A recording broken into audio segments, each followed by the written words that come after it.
there, I am Svila Bekin, the Rabbi from another planet. Please like, share, and subscribe, and ring the little bell so you know when new videos are going to drop. I'm going to record another one right after this one, so hey, it's what to look forward to. I am fresh back from the Negev Desert. My son just completed his training to become an officer, and it was so cool, but that's a video for another time, or just follow me on Facebook, I'll witter on about it there. While I was away, a truly fascinating and bizarre story came across my, I will say my desk, but I guess my iPad. It's from the Daily Beast, and it really, I think, shines a light on the inner workings of this weird and bizarre cultural divide that's going on across Western society. And it's a story about Oni Press that recently had to merge with Lions Forge. And it's a story about the continuing implosion of the mainstream comic industry and its evolution into something new. It seems that the mainstream comic industry have decided that, much like comedy, have decided that they don't want to really entertain people anymore, and they want to tell people what's right and wrong instead. And people are just not that interested in it, and they stop buying comics. And they for at least 50% of the people disagree with them about what's right and wrong. And so, yeah, this story that I'm gonna tell you, it highlights that the people on the other side of the cultural divide, to me, they're called SJWs. I really don't like using that term. I only use it in these videos to describe, but I really, genuinely don't like using that term. It shows that they're not good people. They're not very good people, but I don't think they know what being good is. I don't think they understand what virtue is, which I'm going to talk about right now. So, okay, Oni Press was a very progressive. It's a very progressive, very small comic book company, and for them, the hiring, the representation of people who they feel are marginalized groups is very important. Representation in the comics and representation in the creative community that they hire. That seems to be a very, very high up priority on their hiring demands. And the trouble with that is, I think they're not getting very talented people because of it. So we had Oni Press have been doing pretty badly, and they merged with another company that has an equal philosophy, also doing pretty badly, called Lions Forge. And when they merged, there were layoffs. Inevitably, there was layoffs. And so some of these people who were hired, they just turned on Oni Press and attacked them in this recent article in the Daily Beast, and it's just breathtaking. You know, it's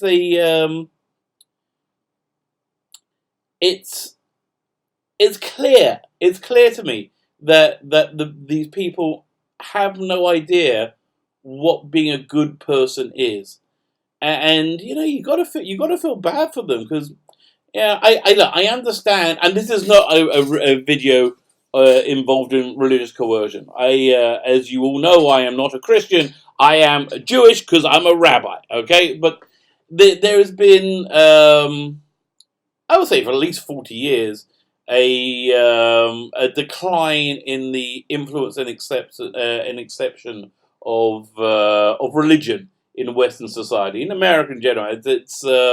I can understand the reasons for that. You know, if you're gay or you support same-sex marriage, you know, there is a lot of areas of secular morality that are completely at odds with Judeo-Christian biblical morality.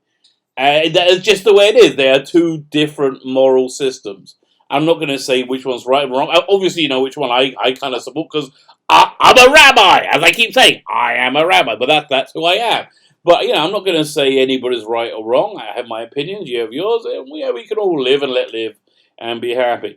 But the drawback of the abandonment of religion, I think abandonment of any religion, is there's a moral core that comes with it, even if you're not a particularly moral person. This is not to say that if you're religious, you're always going to be a more moral person than a atheist. That's nonsense. You know, I think all human beings have a drive, to be good, to be better than they are.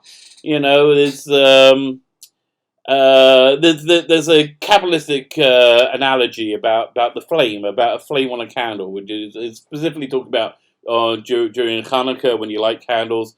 That the flame represents a human soul, and that it always tries to go up. You know, and I think that's true of people everywhere. Everybody wants to be virtuous. Everybody wants to be good, but I think we've had two generations minimally raised without the moral center that comes with a religious lifestyle, without religion. And again, it doesn't matter what religion, you know. It really doesn't. I think most religions have a towards kindness. I think kindness is very important. And again, I think it doesn't really matter what religion, but I think, you know, self-sacrifice in the pursuit of kindness of being is I think central to most religious ideals, and I think that's something that's been being lost in the world, and it's very, very sad. And you can see it in this generation, you know, who feel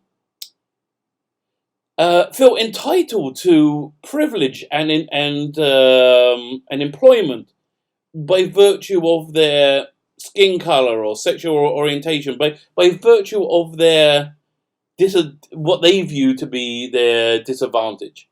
Yeah, and you know, okay, again, I'm going to quote George W. Bush II, who I don't think was a particularly great president. I really don't. I mean, he wasn't terrible, but I don't think he certainly did never struck me as being a particularly clever person. But one thing he said to me, not to me, I felt it was to me. One thing he said, which I thought was really brilliant. Yeah, listen, if you hate him, I'm sorry, but everybody says something brilliant every now and again. One thing he said I thought was really brilliant was about charity. Charity is something that is not just for the wealthy. Charity is something that everybody should do. Yeah, which I wholeheartedly believe. You know, I had times when I was really, I had the time like when we were really, really broke. Me and my wife and our kids, we were really not in good shape. And my wife would because my wife's wonderful, I have to, but my wife would always try and give, like, if she had a penny or whatever, a spare, she'll put it in like some, so we call it pushka, a little charity box. She would always put it aside, you know, each week whenever she could, because, you know, charity is just a good thing. It's self-sacrifice in the pursuit of kindness. And again, you can just see these people who were, you know, they were, you know, Oni Press. They did their best. They bent over backwards. They hired somebody, you know, to be inclusive, to be representative. And I'm sorry, the books just didn't sell. The comics just didn't sell. You know, and they couldn't afford to make them. That's just the reality. If your comics are sold, there would have been no problem. But the comics didn't sell. So apparently, just hiring on representation wasn't a financially viable plan. But now, and so that was an act of kindness, you know, that Oni Press did for them. And now they've all turned on them. There was one person, and again, I try not to remember the names of people who I think have done terrible things. There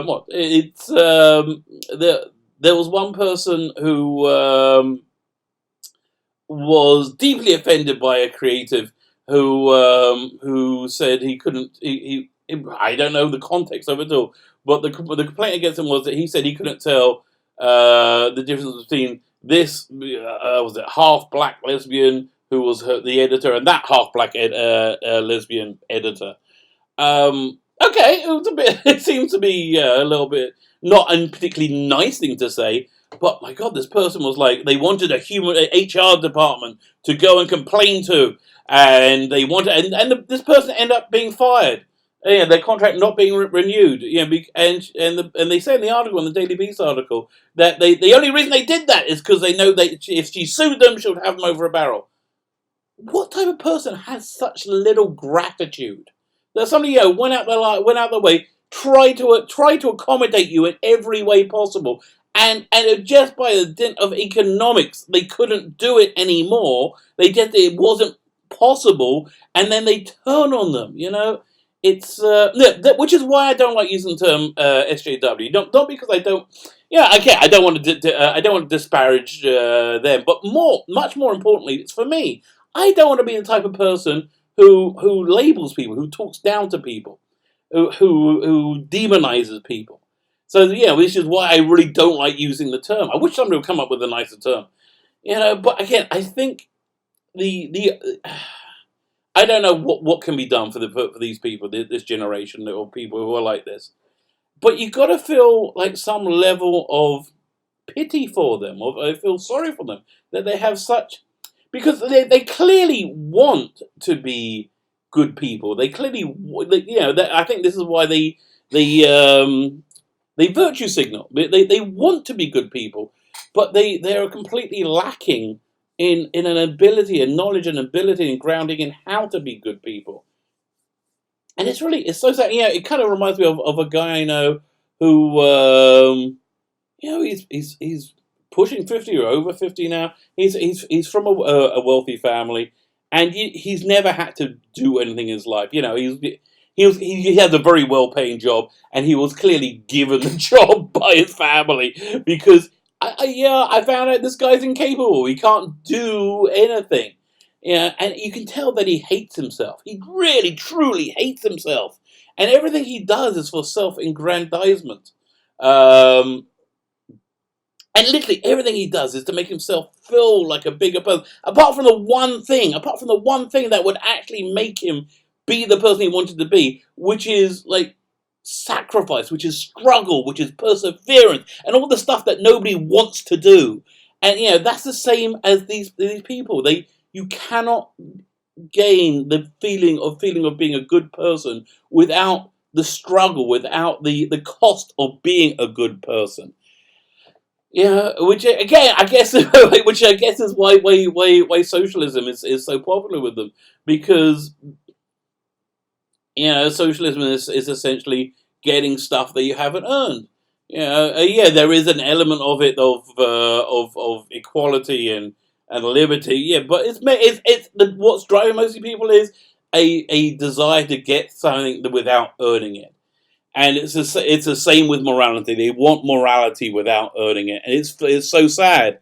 So I don't have, I wish I had a good takeaway from this, but it's a fascinating insight into this weird mirror universe that we're coexisting with right now.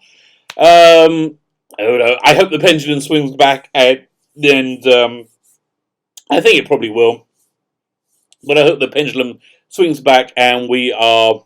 And these people become, the people become, so maligned, and so marginalized by their disgusting lack of any form of morality that they are forced to become more moral people. And you know why I hope that? Because they'll be happier. They will be happier, and we will all be happier. But, we have to. I think it's going to be quite a while. My name is Fila Beckett, the rabbi from another planet. Please like, share, and subscribe, and ring the little bell so you know when new videos drop.